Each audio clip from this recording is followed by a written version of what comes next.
Welcome to Unshakable with Human Design, the show dedicated to helping entrepreneurs use human design to shift from hustle to flow without sacrificing results. Come here to become an unshakable human and build an unshakable business according to your human design. I'm your host, Nicole. Hello and welcome to the Limitless Entrepreneur Podcast, everyone. I'm your host, Nicole, and we are here for one of our short episodes this week.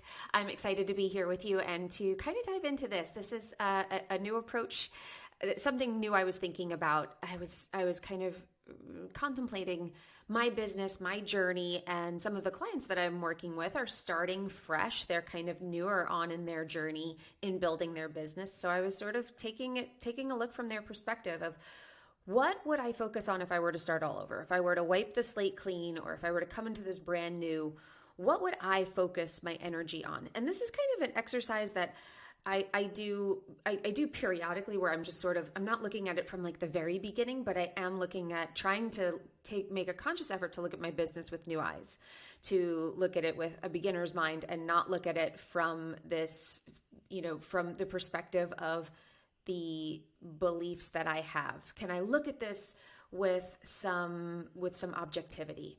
So this is going to be an interesting episode. It was an interesting eye-opening exercise for me to go all the way back to the beginning and be like, if I had nothing, what would I do? And so I'm excited to share this with you guys.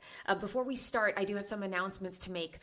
First of all, we have a workshop, a masterclass coming up on March 8th. I'm very excited about this. I'm going to show you, actually, this is one of those practical things with human design, how to up to 2x your revenue while working less. So this is all about using your energy wisely. I'm going to give you my framework for how I use human design and some of the other modalities that I use to actually help people readjust their business. So where you don't have to wipe the slate clean, where you don't have to burn your business to the ground like so many people are thinking they should, that you don't have to do that you can just make subtle tweaks, and that you can shift some of the ways that you show up and the way that you're approaching things in your business, and that can have massive effects and massive change for your business. So that is happening March 8th. You can go to nicolelano.me/masterclass, and you can register for that for free. I don't do many free masterclasses anymore. So this one is a treat. Please sign up for that. Go over there and register for free, and we'll give you all the details. Besides that, we also have two free guides that are always available for you. nicolelano.me/decondition for the deconditioning guide. And then we also have the float activity guide, which you can get at nicolelano.me/productivity. Those are kind of the precursors to this workshop. So if you liked those guides and you've downloaded them already, then please come to the workshop, because this is going to be that next step for you. I'm going to go deeper into those concepts and show you how we actually use them, how I use them inside my program, how I use them with my private clients, and how they use them in my own business.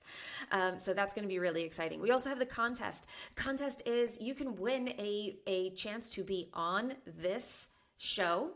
Well, you're not winning a chance. You're winning a spot on this show where you get to have a human design reading or human design coaching session with me, your choice.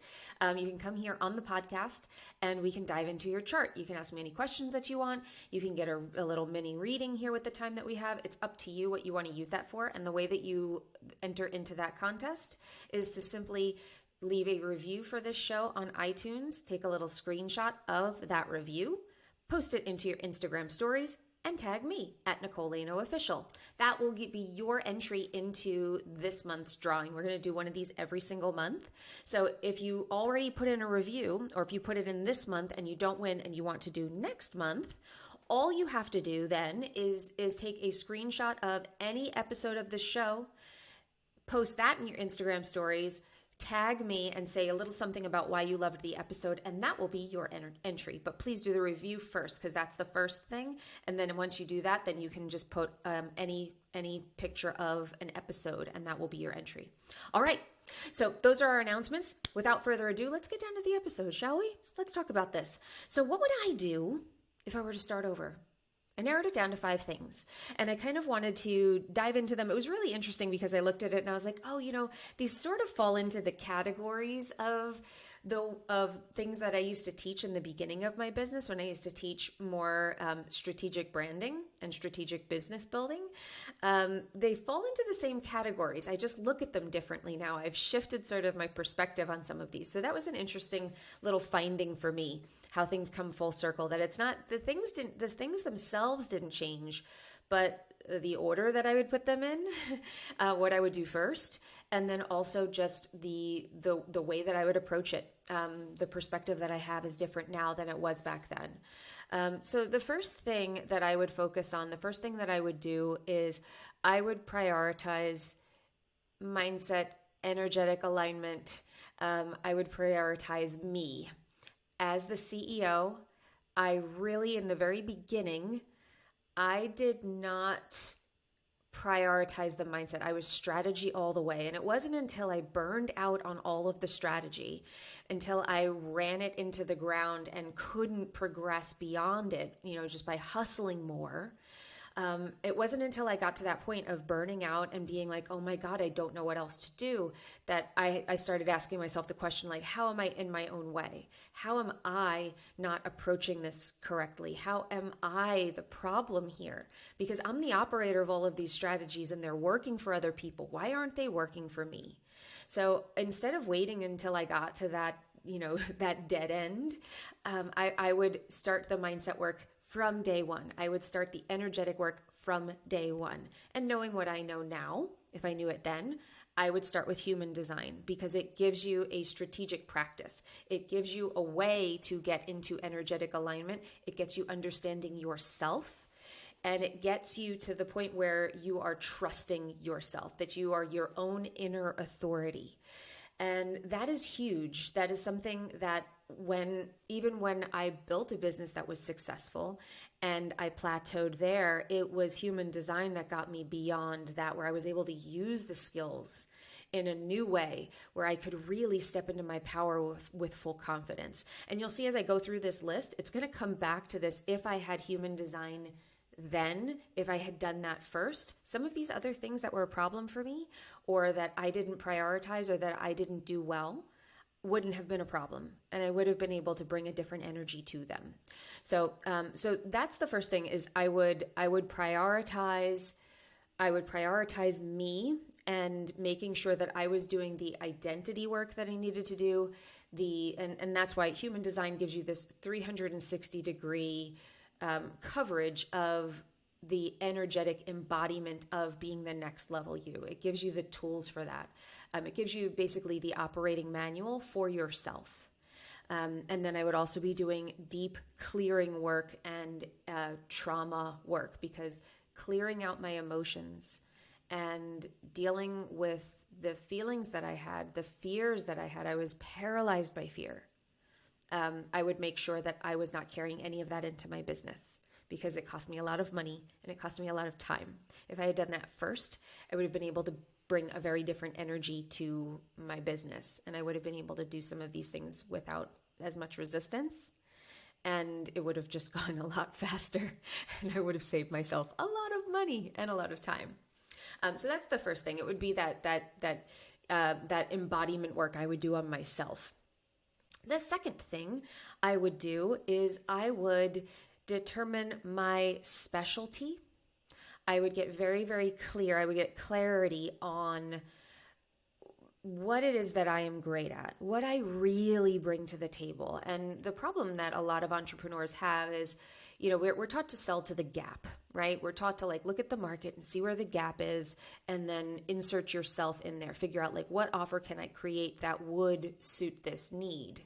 And that's a great strategy if you're first leading with, this is what I do. Now, what's the gap in the market with what is aligned with my gifts? But many entrepreneurs are getting pulled off course, or they're too broad with what they do, and they're not specialized enough to be seen as an expert in that space, or they get pulled off into doing something because they think that they should, or they think there's a need. And it's not necessarily in alignment with their highest gifts or the way that they could serve best. So that has to come first. So I would figure out exactly what I was an expert in, and I would have the courage to stick with it. I knew I was an expert in mindset. I knew that, and this is just an example from my life. I knew that I was an expert in this that I somehow could change the way that people thought. I could help them with their message. I could help them with their confidence. I could help them build themselves up.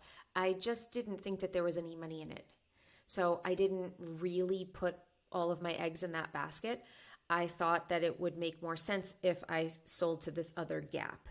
And that wasn't really aligned for me. It wasn't really correct for me. And when I did realize that I could create a market here, that I could, or be part of this market that existed, I didn't have the courage to really step into it and to really own it. So really going in on the expertise and really diving in and becoming a true expert in whatever it is that you choose to do.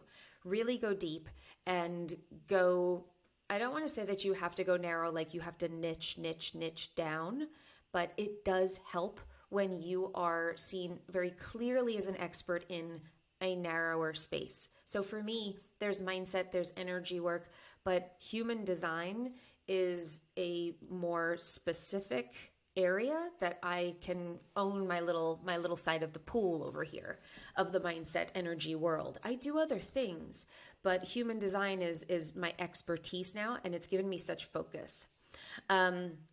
Number 3, I would focus on list building.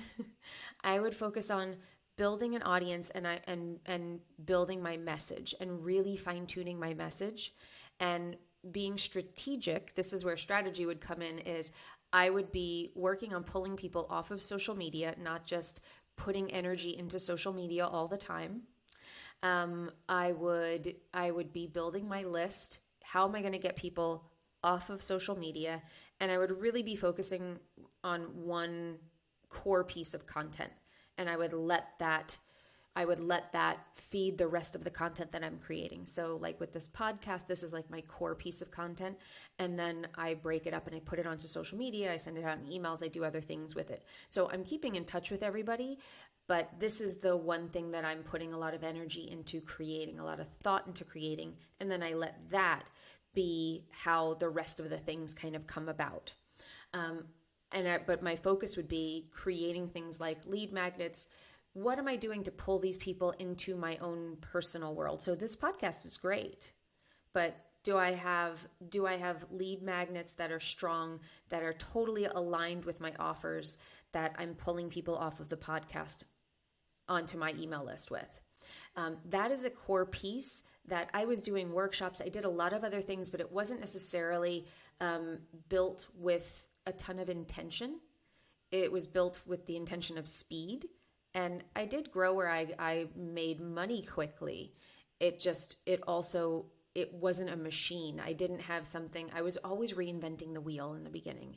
So having where you have a process for list building and have something that's working for you, where your content machine is working, where it's not draining you, that's a huge thing, particularly in the beginning when you're a team of one usually. How can you do it where you keep it simple, you keep it moving, and you're consistently building your list? You get really very clear on your messaging there. You're testing your messaging all the time if you're doing this.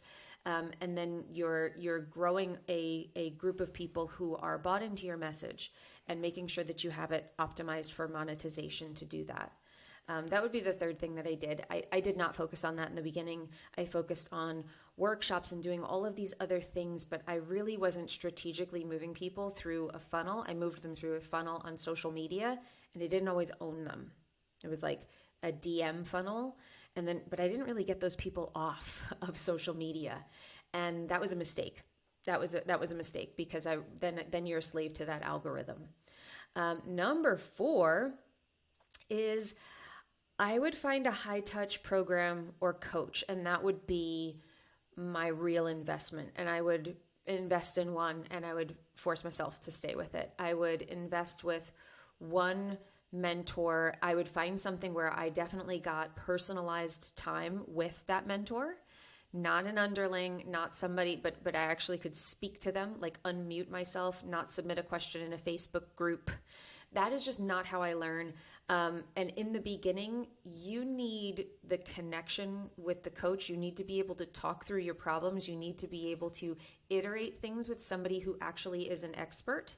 So whatever it is that you feel you need, make sure that I would make sure that you're getting into a program that has a lot of connection where you have the ability to talk with somebody. That's often missing, or we're investing in digital courses, which are wonderful. They're a great low-cost way to learn a skill. But for building a business, for the mindset work, for the energetic work, you need to be able to talk through your problems. And there's another level of showing up that's required when you're doing that. So I would invest in that high-level mentorship. For years, I was in programs where I never, ever talked to, and I mean like years and years and thousands of dollars that I invested, and I never spoke to the person who actually sold me the program other than the time when they sold it to me. So that is something I would never make the mistake to do again. I wouldn't join these gigantic programs. I would find somebody. We think that these people that have these huge programs are necessarily the ones who have all the answers, or they'll somehow deliver something better. I found that the information is typically the same. It's the content and the connection it's not the content, but it's the connection that's needed. And that's what changes you. Is, do you get to come with your problem, have it heard by somebody, bounce it off of them, and have their feedback truly come back to you? And then you get to ask another question and follow up with it and have a conversation with them on a regular basis, not a hot seat in the 6 months that you're in the program because there's so many people in it that's the only one that you could get. If you got that, and that would make you lucky. So that is another thing. I would invest in higher level mentorship. I mean high touch. It does not need to be I would not be dropping 20, 30 grand on a program at that stage of my business, but I would invest more to be able to, with somebody I trusted, who I felt had exactly what I was looking for, who had the piece that I felt I needed the next step that I needed. And I would make sure that I had connection with them. And then the last thing that I would focus on is I would get in the right rooms. And I would do that by investing time, and I would do that by investing money. So once I was established as an expert, once I was building my list and I was starting to bring money in, I would also be focusing on one-on-one clients in the beginning. There's often this push to get people to go into a group because it's scalable and leverageable. But in the beginning, you're not focused on scaling. Do what will get you the best data the quickest and get you paid to get the data. One-on-one clients will help you. Sorry, I'm digressing here. I'm going off my own script, but this is what I do. One-on-one clients will be paid market research for you.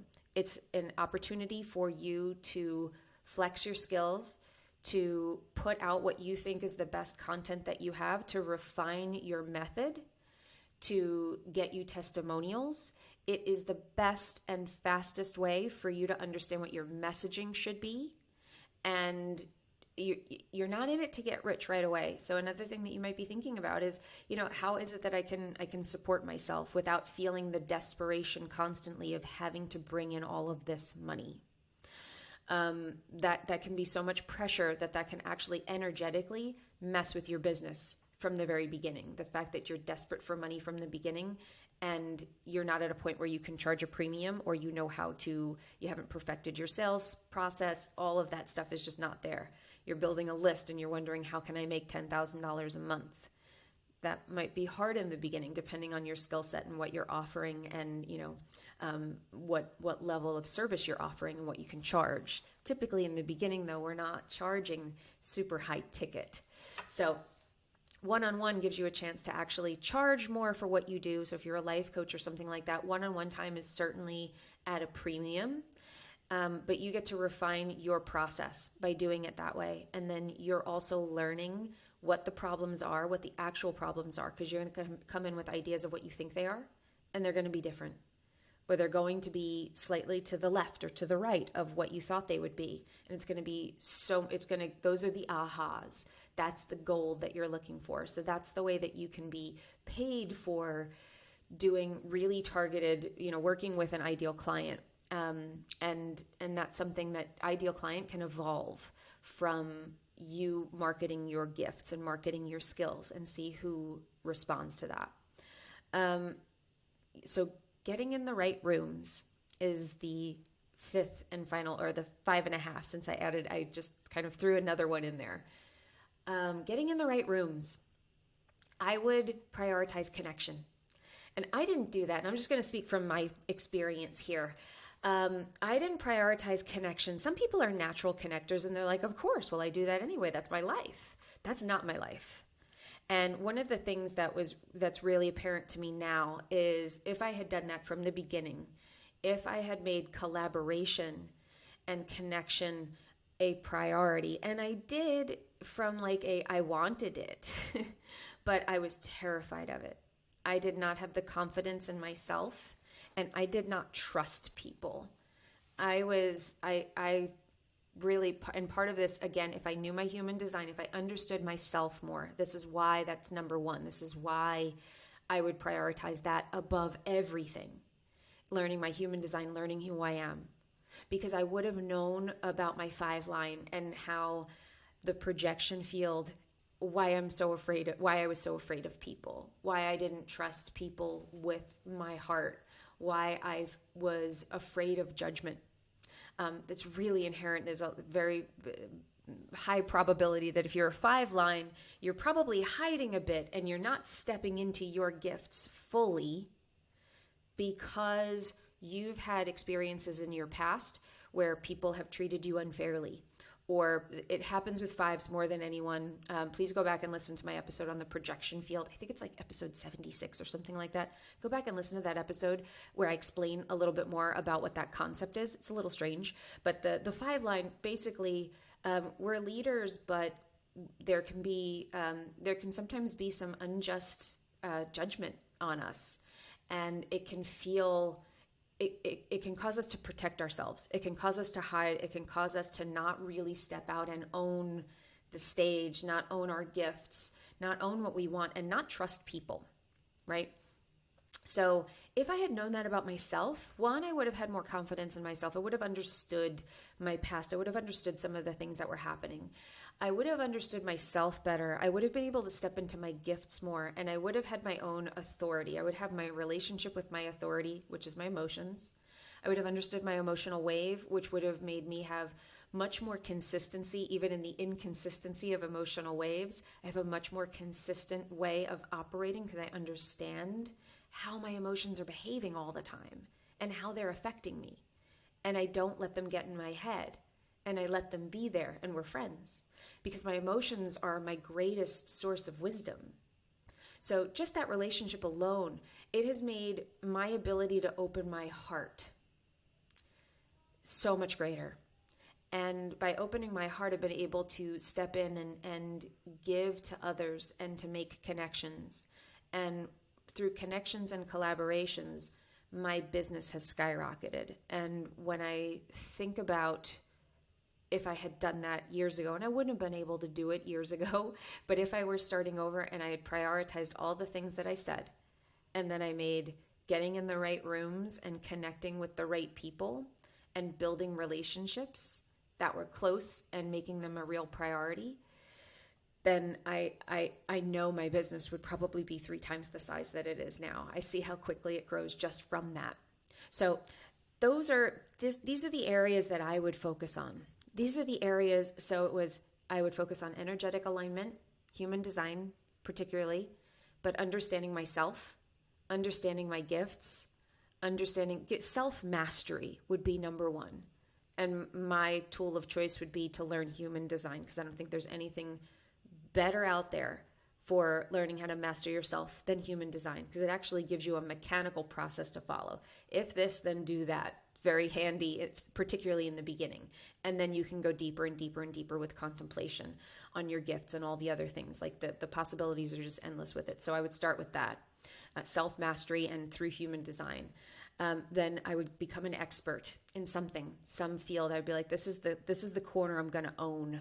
and I'm really going to own it. Not a niche like this is my person. There's a difference. It's not, oh, well, this is my ideal client. They're from 25 to 35 and they're soccer moms and she wears Lululemon and she loves going to Juice Land. Like, that's not what I'm talking about. I'm talking about being an expert in a field and then letting the niche appear because they want what I am, they want what I sell. I'd become an expert, make that a real focus. I'd focus on list building and building a monetization funnel.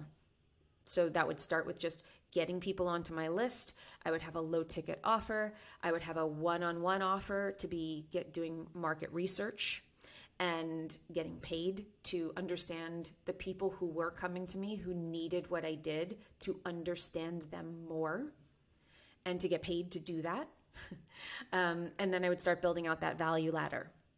To get people in. So I'd prioritize probably the two of those at the same time, one-on-one offers, and then a low ticket offer. And then I would get into a high touch program with a coach. Doesn't have to be one-on-one, but it would need to have one-on-one time so that I could come with my beginner problems. I could come with my mindset problems. I could come with all the things. I could come with whatever it was that was not making sense to me, because I would look for mentorship. I'd look for mentorship in as cost-effective a way as I could. That might be a group program that's really high touch, but I would make sure that I had actual time with the person who was an expert that I hired, not just, support coaches the whole time, unless they were very, very qualified support coaches. And then the last one, I would get in the right rooms. I would make connections and I would make them a priority and I would make them deep and I would collaborate and come up with really creative ways for us to work together. So that's what I would do. I hope you found this helpful. I hope that this was definitely longer than our normal Monday episode, but I hope that you found it useful. I hope it was worth it. Thank you for staying till the end. Thank you for making it all the way through this conversation. I hope that you found it helpful. I hope it gave you a perspective for the building blocks for a business. And even if you're not starting out, even if you're not at the beginning, you can still be looking at your business and saying, am I doing these things and am I doing them well? Is there one of these areas that I mentioned in this episode that you feel is really a focus for you, or something that you feel is off? If you're like, I know that I get in my own way, then go back to that first one, that energetic alignment, human design, understanding yourself, self-mastery. That is the cornerstone of the whole thing, because you run the business. If it's list building, go back and look at that and say, like, how can I start this process? All of that. And that's all stuff that we teach inside the Limitless Entrepreneur, inside my flagship program. If you're interested in hearing more about that, just send me a DM on Instagram. I'm happy to send you any information or talk or hop on a call with you to talk to you about it, see if it's right for you. But please remember, we have the contest running. If you want to earn win a spot on this show to have a human design reading with me. Just leave a review on iTunes and then put it in your Instagram stories and tag me, or take a snapshot of this episode, write why you loved it and put it in your Instagram stories and tag me. And please remember, come to the How to 2X Your Revenue While Working Less masterclass, where I'm going to teach you my whole human design framework for how you can actually do more while working less. You can earn more while working less and use your human design and leverage your energy rather than just your effort. It's going to be awesome. I'm super excited about that. That's on March 8th, and there will be replays available. So join us, and it's free. Go to nicoleleno.me/masterclass to sign up for that. And we'll link all of it up in the show notes for you. So hop on over there if you didn't get to write that down. And remember, you are only limited by the limitations that you accept. And when you stop accepting those limitations, that is when you become limitless. So go out there and be limitless, everyone. I will see you in the next episode. If you love this episode and you're a fan of the show, please show us the love on iTunes, Spotify, or wherever you're listening to the show, and leave us a review. And if you'd like to connect with other entrepreneurs on their human design journey, join our free Facebook community, Human Design for Entrepreneurs. Go to nicoleleno.me/podcast links to join the group, book a human design reading with me, or access our free human design resources. We'll see you there.